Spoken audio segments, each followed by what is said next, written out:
Good morning. It's the 1st of March, so spring will soon be here, apparently. It's looking a bit dreary out there today.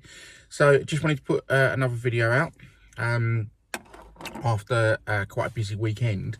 And as I said in the first of these, this gives me 5 minutes just to get my head straight and go through a few things. And specifically today, I wanted to talk about buyers. Now, trying to buy a property at the moment is extremely difficult, as anyone that has tried will know. There's basically a lot more buyers than there are properties, and that was brought on by the stamp duty extension, and now there's a lot of talk of that being extended, which we'll find out how true that is extremely shortly.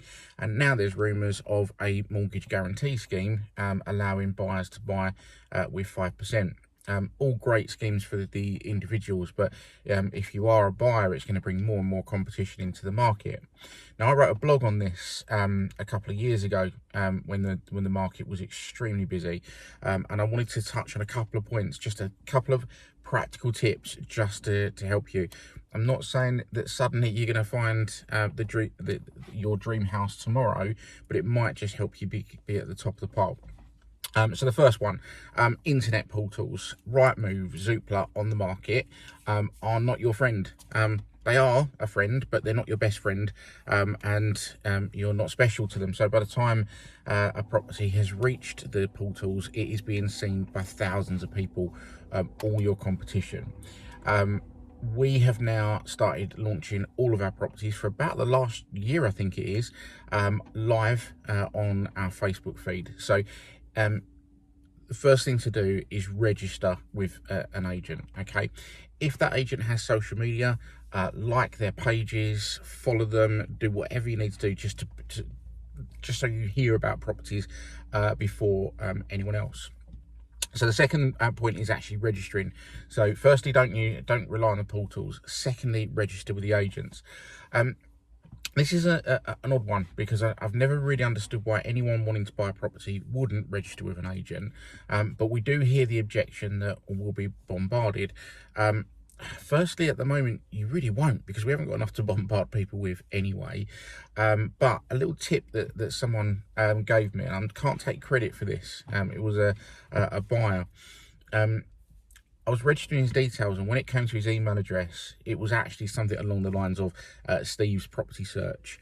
And I asked him about it, and he said, well, so that I don't end up on loads of mailing lists, I create, every time I'm looking for a property, I use that email, and that's all I use it for. So if you are worried about getting swamped with a load of properties, which would be quite novel in this market, I have to say, then get yourself an email address like that. Just use it just solely for the purpose of finding a property.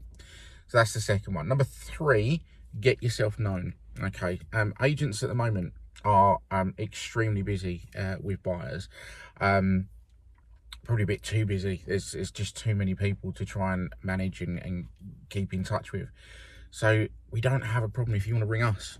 Give us a call once a week. Just say, look, anything new coming on, what's in your diary this week, anything, so that when a property comes on, the agents sit there think, Mrs. Smith, they were looking for something like this. So that's the third point. Just build relationships, keep in touch with the agents, let them know how serious you are. And fourthly, compromise, view. So when you see a property online, if it's not quite what you're after, still have a look, because until you walk through the door of a property, you can never tell. I mean, we very often get told that our pictures make a property look bigger, or they make it look smaller. Some properties are more photogenic than others.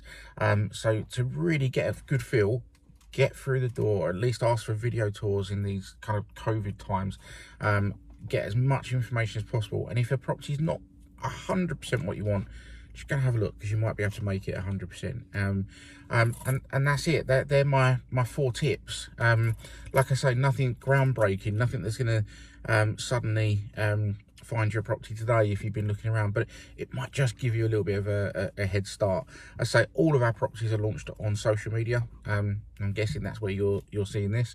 So Facebook, Twitter, Instagram, we're on all of them. We're not quite on TikTok yet. I don't think the world's ready for me to be dancing at this time of the morning, but who knows? If you told me 10 years ago I was selling houses on Facebook, I would have laughed. So I hope that helps, and good luck to any buyers. We'll keep in touch about the budget, and let's see if all the rumours are true. But if they are, some good things for first-time buyers coming. All right, have a good day.